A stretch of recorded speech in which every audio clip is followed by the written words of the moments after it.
Il paraît que chaque fois que l'on prononce l'expression « racisme systémique », une personne blanche quelque part dans le monde se gratte la tête en haussant les épaules. On raconte aussi que le concept ferait régulièrement l'objet d'incompréhension. On confondrait le mot « systémique » avec « systématique ». Et on en déduirait que ça veut dire que tous les Blancs sont systématiquement racistes, partout, tout le temps. C'est pas parce qu'il y a du racisme systémique au Québec que tous les Québécois sont racistes. Le terme racisme est chargé. Dans l'imaginaire collectif, il est associé à des comportements graves et évidents, comme le dénigrement, la discrimination, l'exclusion et la violence. Quand on pense au racisme, on pense à...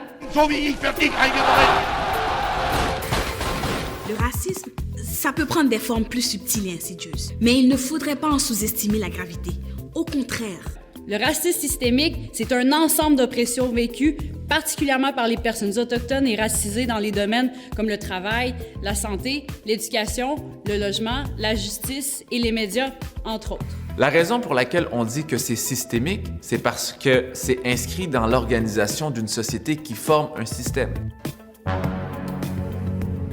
Il faut comprendre que le racisme systémique, ça date pas d'hier.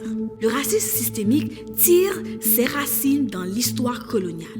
En colonisant les peuples d'Afrique, d'Amérique, d'Asie, les empires européens avaient besoin de légitimer leur exploitation territoriale et économique. Les peuples découverts étaient alors considérés inférieurs à la race blanche. Cette hiérarchisation laissait des traces, des cicatrices, des séquelles. Si la plupart des personnes qui votent les lois sont blanches, ça se peut qu'elles aient des angles morts, qu'elles ne voient pas certains détails qui peuvent avoir un impact sur une catégorie de personnes, même si techniquement, les lois s'appliquent de la même façon pour tout le monde. Des fois, c'est fait de manière inconsciente, mais des fois, c'est spécifiquement pour cibler un groupe d'individus. America's public enemy number one in the United States is drug abuse. Dans les années 70, les États-Unis ont déclaré la guerre aux drogues. À cette époque-là, on découvrait une nouvelle forme de cocaïne fumable, le crack, populaire dans les milieux afro-américains. C'était moins cher que la cocaïne, qui était, elle, prisée dans les milieux blancs privilégiés. Or, les peines étaient 100 fois plus sévères pour la possession de crack que pour la possession de cocaïne. Ce qui a participé à la surreprésentation des personnes afro-américaines dans le milieu carcéral. Puis là, tu peux appliquer ça à tous les domaines, que ce soit la santé, l'éducation, la justice, les médias ou les affaires. Si la plupart des gens qui sont en situation de pouvoir dans ces milieux-là sont blancs, ça se peut que ça crée des inégalités.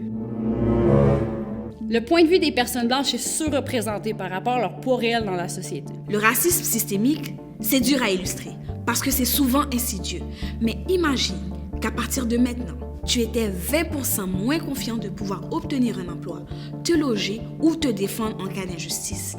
C'est un peu ça, le racisme systémique. T'es pas sûr de me croire? Tu veux des chiffres? Les membres des minorités visibles nées au Canada touchent en moyenne 80% du salaire de la majorité blanche. À compétence égale, une personne qui se nomme Tremblay ou Gagnon a 60% plus de chances d'être invitée à un entretien d'embauche qu'une personne qui se nomme Traoré ou Ben Saïd. En recherche d'emploi, 35% des refus de candidats des minorités racisées sont attribuables à la discrimination. Le taux de chômage est 2 fois plus élevé chez les universitaires appartenant à une minorité visible que chez les universitaires issus de la majorité. À Montréal, 22% des jeunes arrêtés et poursuivis étaient identifiés comme des personnes noires, alors que celles-ci ne représentaient que 10% de ce groupe d'âge. Au Canada, les Autochtones constituent 23% de la population carcérale, alors qu'ils ne représentent que 4% de la population générale. Chez les arabo-musulmans, le taux de chômage est 3 fois plus élevé que le reste de la population, même s'ils sont plus scolarisés. En 2017, le gouvernement a promis de tenir une commission sur le racisme systémique pour en comprendre les mécanismes et tenter de contrer le phénomène. Mais sous la pression populaire, le projet a été annulé. On raconte que la décision d'annuler une consultation sur le racisme systémique parce que la majorité blanche trouve qu'il n'y a pas de problème ou que c'est pas une priorité serait en quelque sorte une manifestation du racisme systémique. Mais la légende raconte aussi qu'on peut s'en sortir. Si on arrête d'adopter la pensée magique et de croire que ça va se régler tout seul, En regardant notre problème en face sans essayer de s'en détourner. On ne peut juste pas nier que des inégalités subsistent. En examinant des règles, des codes et des lois sur des populations et communautés qui sont poussées dans les marges de notre société. En prenant des mesures concrètes, structurantes et mesurables pour augmenter la représentativité des personnes autochtones et racisées dans les sphères de pouvoir. en déconstruisant les mécanismes ancrés dans nos façons de faire et qui continuent à reproduire les injustices. Parce qu'un système, ça se renverse pas en criant lapin. OK, mon lapin?